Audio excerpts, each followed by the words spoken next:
గారు, మాజీ శాసనసభ్యులు వెంకట వీరయ్య గారు, మరొక మాజీ శాసనసభ్యులు అన్న ఉపేందర్ రెడ్డి గారు, ఎక్స్ జెడ్పీ చైర్మన్ కమల్ రాజు గారు, కూరాకుల నాగభూషణ గారు, వెంకటరమణ గారు, నాగరాజు గారు, తాజుద్దీన్ గారు, వెల్లం వేణు గారు, తిరుమల గారు, కమర్ గారు, ఇంకా వెనుకున్నటువంటి సుబ్బారావు గారు, నరేంద్ర, అందరు మిత్రులు, ముందున్నటువంటి బీఆర్ఎస్ పార్టీ కుటుంబ శ్రేణులందరికీ కూడా హృదయపూర్వక నమస్కారాలు తెలియజేస్తూ, ఈరోజు నవంబర్ 29 దీక్షా దివస్ జరుపుకోవడానికి సన్నాహక మీటింగ్ వచ్చినటువంటి ఈ 5 నియోజకవర్గాల నుంచి వచ్చిన మన కుటుంబ శ్రేణులందరూ కూడా పార్టీ నాయకులే.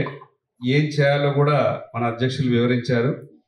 ఆ రోజు మొన్న కూడా లాస్ట్ ఇయర్ కూడా చాలా చక్కగా బాగా చేసుకున్నాం. ఇక్కడ భద్రాద్రి కొత్తగూడెంలో కూడా బాగా జరిగింది. మళ్ళీ అంటే ఒక్కొక్క మండలానికి 100 మంది పైన అంటే 2000 మంది ఖచ్చితంగా గ్యాదర్ అవ్వాలి. ఇది ఒక మంచి ప్రోగ్రాం కూడా. తెలంగాణను ఎట్లా సాధించుకున్నాం, ఎక్కడి నుంచి సాధించుకున్నాం, తెలంగాణ వచ్చుడో కేసీఆర్ చచ్చుడో, కేసీఆర్ శవయాత్రో, తెలంగాణ జైత్రయాత్ర అనే విధంగా పోరాటం చేసి తెలంగాణ సాధించినటువంటి కేసీఆర్ గారిని తెలంగాణ రాష్ట్ర ప్రజలకు మరొక్కసారి వివరించుకునే ప్రక్రియ.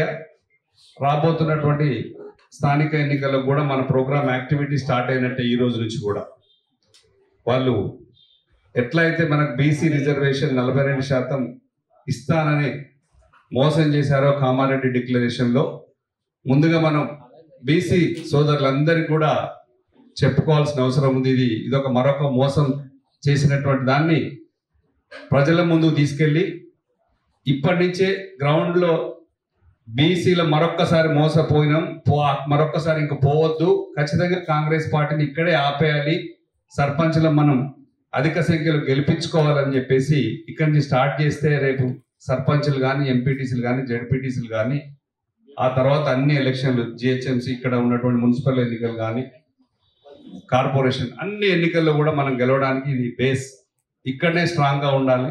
భయపెట్టినా భయపడకుండా అందరూ సంఘటితంగా వండుకుంటూ ఎవరినైనా ఇబ్బంది పెడితే కూడా ఆ కాన్స్టిట్యున్సీలో ఆ మండలం మొత్తం ఒకటై, మండలం ఒకటైన తర్వాత కూడా కాన్స్టిట్యున్సీలో ఉన్న అన్ని మండలాలు ఒకటై సంఘటితంగా గట్టిగా ఉంటే మాత్రం ఎవ్వరి వల్ల కాదు. మంచి రిజల్ట్ కూడా మనం ఖమ్మం నుంచే ఇద్దామని చెప్పేసి మా అందరం కూడా అనుకుంటున్నాం. ఇక్కడి నుంచే ఇంతకుముందు గతంలో లేని రిజల్ట్, గతంలో సాధ్యం కాని రిజల్ట్ ఇక్కడి నుంచే స్టార్ట్ చేయాలి అని నా ఉద్దేశం కూడా ఉంది. మా అందరం కష్టపడతాం, మీ అందరం కూడా కష్టపడతాం. కేటీఆర్ గారు కూడా సూచించారు, వారికి కూడా ఒక ఆలోచన ఉంది. తిరుగుబాటు అనేది ఖమ్మం జిల్లా నుంచే వస్తుందని చెప్పి మేము కూడా అనేక సార్లు చెప్పడం జరిగింది. అది మీ ద్వారా ప్రూవ్ కావాలని చెప్పేసి మనస్ఫూర్తిగా కోరుకుంటూ 29 నాడు అద్భుతమైన ప్రోగ్రాం. దానికి ఖచ్చితంగా అన్ని మండలాల నుంచి 2000 మంది రావాలి. దాన్ని ఉపేంద్ర అన్న కూడా చెప్పాడు, ఇది పెద్ద కష్టం కాదు, ఖచ్చితంగా చేస్తాం.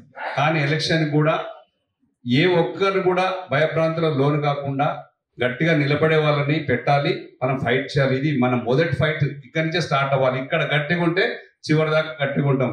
ఇక్కడ ఏదైనా గ్రామం జారిపోయినా, మండలం జారిపోయినా అది వీక్ అవుతుంది, మచ్చగా కూడా ఉంటుంది. ఉండకుండా పోరాడాలని చెప్పేసి మనం ఖమ్మం అంటే గట్టిగా ఉందని చెప్పేసి మరొక్కసారి పూజ చేసుకుందాం. ఒక్కసారి జై తెలంగాణ, కేసీఆర్ గారి నాయకత్వం, కేటీఆర్ గారి నాయకత్వం, జై తెలంగాణ. థ్యాంక్ యూ అన్న.